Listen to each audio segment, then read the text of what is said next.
ఫరహా బేగం గారు, మీరు ఇప్పుడు బాబా గురించి చెప్పడం గాని, బాబాకు పూజించడం, ఎప్పుడు బాబా ఇదిలోనే ఉన్నారు కదా! ప్లస్ ఇలాగా చెప్పడం, వాక్కు చెప్పడం ఇవన్నీ. సో, దీనికి సంబంధించి మీ ఇంట్లో వాళ్ళెప్పుడు రిస్ట్రిక్ట్ చేయలేదా మిమ్మల్ని? ఎందుకు నీకిది బాబా, బాబా అంటావు ఊరికే అని చెప్పి అట్లా? చేస్తారు. మీ వారు సపోర్ట్ చేస్తారా? ఆయన గూడా అంటారా? చేయడు. కానీ దేవుడే చేపిస్తున్నాడు. ఓకే. ఇప్పుడు ఒక దైవం అన్నది మనలోకి ఎంటర్ అయినాక దాన్ని వదలాలంటే ప్రాణమైనా వదలాలే కానీ దాన్ని ఇప్పుడు వదలడం కష్టం. ఇంట్లో ఎవరైనా చదువుతారా? బుక్స్ చదువుతారా బాగా? ఎవ్వరూ చదవరు. మీరొక్కళ్ళే చదువుతారు. నేనొక్కదాన్ని. ఫెస్టివల్స్ అన్నీ సెలబ్రేట్ చేసుకుంటారా? ఇటు రంజాన్, బక్రీద్, బాబాకి సంబంధించినవి అన్నీ చేస్తారా ఇంట్లో? నాకన్నీ పండగలే. అన్ని పండుగలు సెలబ్రేట్ చేస్తారు ఇంట్లో. సెలబ్రేషన్ ఏం హ్మ్. కాదు. నేను ప్రతి దేవుడిని నమ్ముతా.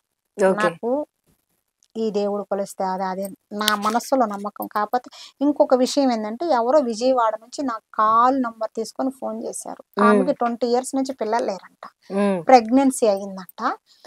ఆ డాక్టర్ కాడకపోతే బిడ్డ చనిపోద్ది, తల్లి చనిపోద్ది అని చెప్పారంట.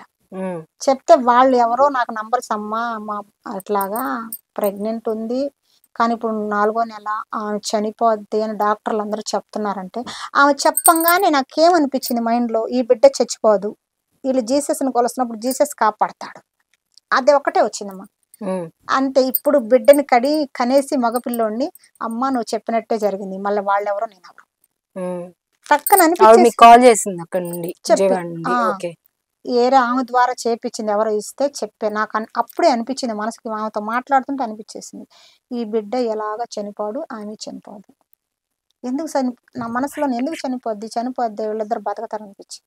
నేను అదే చెప్పా. ఇద్దరు క్షేమంగా ఉంటారని చెప్పారు. ఇద్దరు ఇప్పుడు కూడా బాగున్నారు. ఓకే. కానీ నాకు చెప్పడం గొప్ప కాదు. నమ్మడం వాళ్ళే కదమ్మా గొప్ప. హ్మ్. అవునా కదా? అవును. కానీ నమ్మి దేవుణ్ణి ఎవ్వరైనా సరే కొలుస్తే అది ఎన్నటికీ అబద్ధం కాదు. కానీ కొన్ని కష్టాలు పెడతారు. దైవాన్ని పరీక్షిస్తాడు గదా! దేవుడు గూడా. అన్నీ ఒకేసారి ఇస్తే వాల్యూ ఎలా తెలుస్తది? కష్టాలుంటేనే చిన్న సుఖం విలువ కష్టం కాదు. తెలుస్తది. దాన్ని అనుభవించిన దానికి నాకే తెలుసు. నాకు దాదాపుగా 3 సంవత్సరాలు దైవం నాలో ఎంటర్ అయ్యి 3 సంవత్సరాలు చిన్న కష్టాలు. డబ్బిచ్చాడు. తర్వాత ఇంకొక ఆయన్ని నువ్వు ఇదంతా చేస్తే నీకు పనికిరాదు. మీరందరూ విడిపోతారు. చిల్లా పల్లా అయిపోతారని కూడా లెక్కలేదు. ఏమైనా కానీ నేను చిల్లా అయిపోని, పల్లా అయిపోని, నేను ఎట్టైనా అయిపోని కానీ వదిలేది లేదు. వదలాలనిపిచ్చదమ్మా.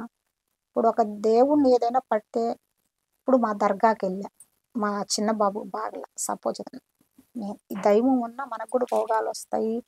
అదంతా అనుభవించాలి తప్పదు. మన కాడ కర్మఫలం. ఇప్పుడు మనకు దేవుడు ఉన్నాడు కదా అని చెప్పి మనం వెంటనే పోయి నువ్వు తగ్గి అని అడగకూడదు. ఉంటే మన కాడ ఎక్కువ రోజులు దేవుడు ఉండడు తెలుసా? అన్నీ అయిపోవాల తిరిగేసి మన వల్ల కాదనుకున్నప్పుడు భగవంతుడా నువ్వు చెయ్యని అడగాల. అది న్యాయం. ఇప్పుడు నేను డాక్టర్ ఉన్నాడు. డాక్టర్‌కి చేతొచ్చని చెప్పి నా కూతురికి నేను ఆపరేషన్ చేసేస్తానంటే నువ్వు అనుకున్నట్టు జరగదాడ. పైన రాసుంటాడు. ఇప్పుడు బ్రహ్మ ఏం రాస్తాడు అందరికి ఎనక రాత రాసాడు. మన రాత. వాళ్ళ కూతురి కాడికొచ్చేదలకి ఏం చేశాడు? ముందుకు తిప్పి రాసాడు. రాసినప్పుడు ఏమొచ్చింది? ఎన్ని సార్లు ఎనక్కి రాసినా ముందుకు ముండ రాతే వచ్చింది. అంటే భర్త చనిపోతే ముండ మోపి రాత. అదే వచ్చింది. ఎందుకొచ్చింది? మనస్సులో దేవుడికి తన కూతురని ప్రేమ కలిగింది. అందరికి వెనక దిప్పే రాశాడు.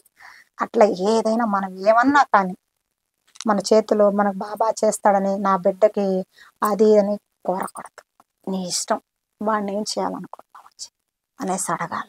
లేదు అన్ని దగ్గరలో అయిపోయింది. నాయనా నువ్వే చేయాలా ఏదైనా అని అడగాల. అంతేగాని ఇంకొక విధిగా అయితే మనం ఆజ్ఞాపించి ఆర్డర్‌లేసి చాలామంది నాతో అన్నారు. ఎక్కడున్నాడమ్మా దేవుడు? మేము ఇన్ని కష్టాలు పడుతున్నాం. మా బిడ్డలు ఇదే అయిపోయారు, అదే అయిపోయారు అని చెప్పి మాకు దేవుడు లేడు. ఎక్కడున్నాడు? వాదిచ్చినోళ్ళు కూడా ఉన్నారు. అస్సలు నాకు తెలిసి నువ్వేం చేసావు దేవుడికి? నీకు చేయలేదని బాధపడుతున్నారు. మీరేం చేశారు? 24 గంటలు ధ్యానిస్తున్నారా? అన్నీ వదిలేసి ఏమన్నా మీరేమైనా చేస్తున్నారా? నా మనసులో మాట నేను చెప్తాను. ఒకరిని తప్పుగా నేను పట్టను. నేను అంత గొప్పదాన్ని కూడా కాదు. ఏదో ఆయన ఇచ్చాడు నాకు ఇవ్వాలని. అంతేగాని నేను అంత గొప్పదాన్ని అయితే కాదు. నా మనసులో ఉన్న మాట నేను చెప్తున్నా మామూలుగా. ఓకే. మనం ఏం చేస్తున్నాము? జరిగితే జరిగింది అనుకుంటాము. జరగకపోతే ఆయన చేయలా.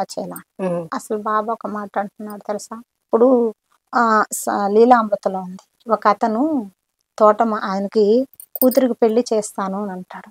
బాబాయ్ అంటాడు, వద్దు, వేరే తోటమాలి ఉన్నాడు, అతనికి ఇచ్చి చెయ్యి అని అంటాడు. అన్నప్పుడు ఆయన ఏమంటాడు, మళ్ళా కొద్ది రోజుల తర్వాత మళ్ళీ ఆయనకే ఇచ్చి చేస్తానని అడిగితే, ఇచ్చుకోపో, ఇచ్చుకొని ఇచ్చుకొని చేసుకొని ఏడ్చుకొని కూర్చోపో అన్నాడు.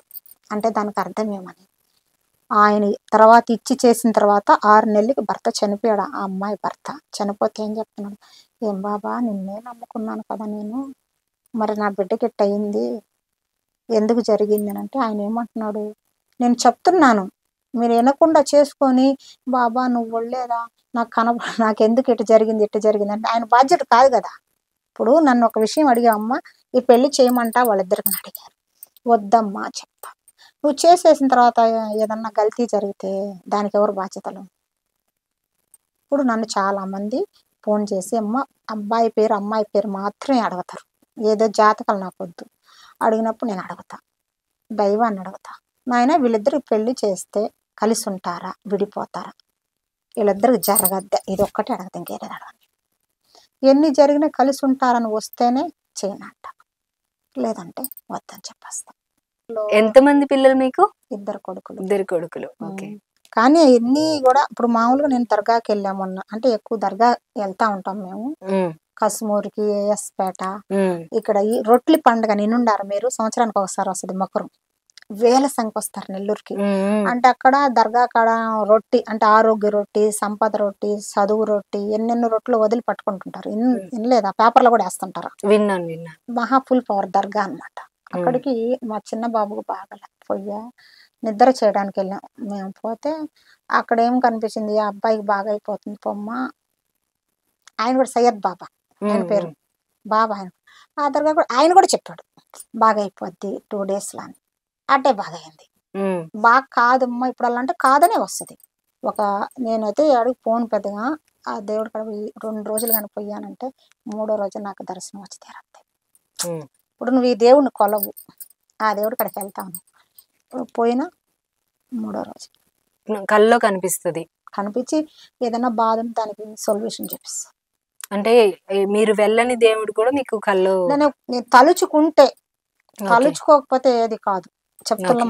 మనం అబద్ధం చెప్పొద్దు దేవుడి విషయంలో, చాలా పాపం కూడా. ఇప్పుడు ఎక్కడికన్నా వెళ్తే అప్పుడు పెళ్ళిళ్ళకి దానికి పిలుస్తారు కదా మా అందరూ, కొంతమంది మన గుడుల్లో చేసుకునే వాళ్ళు అంతా ఉంటారు కదా, పోతాం కదా, తప్పదు కదా. తప్పేదే, నాకు అట్లా ఏం పోకూడదు ఆ దేవుడు నేను ఇది అని నేను అనుకోను, నేను పోవాలనుకుంటా.